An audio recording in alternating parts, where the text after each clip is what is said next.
Many will call out, Lord, Lord, but I swear I do not know you, because when you saw me hungry, etc. We were born standing next to the selfish tree. Okay.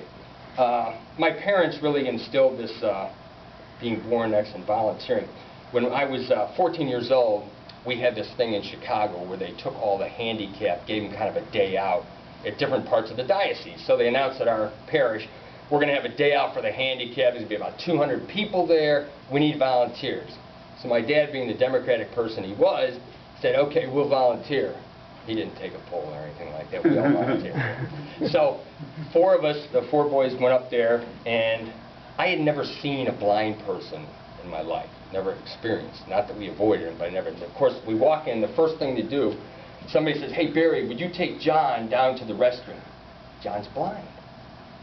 So I'm like, oh, yeah, sure. And so as I'm walking down there, and what do you say? I mean, I'm 14 years old. What do I say to a blind guy?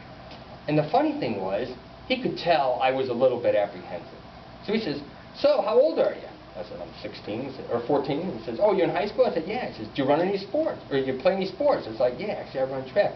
And I'm sitting there thinking, this guy who was blind was more concerned about how I felt. He didn't have a chip on his shoulder. And it turns out he was the singer for the group and had a beautiful voice. And so he was singing for this group, doing what he could to make the life a little bit more pleasant for other people. I've gotten very active in Bible studies, pro-life youth, church activities, and one of the benefits when I was working downtown is they have churches there, and they'd always have a 12:10 Mass.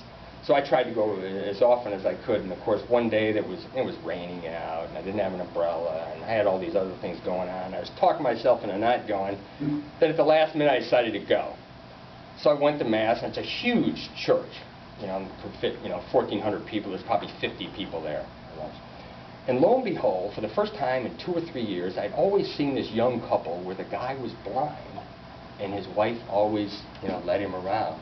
I happened to be walking out behind them, and I'm still sitting there thinking of my, my minuscule problems, and I hear the guy say, the sun must be out. I can feel the heat on my face. With kind of a gratitude. And I'm sitting there thinking, he could be bitter because he's blind, and I'm sitting there worried about it, but he was kind of happy, hey, I can feel the heat on my face. So it was another one of those times that by stepping back from the tree, God kind of took the 2x4 and whacked me upside the head. And my problems didn't quite seem as bad as I thought they were. Giving blood. My dad started me giving blood when I was 17 years old.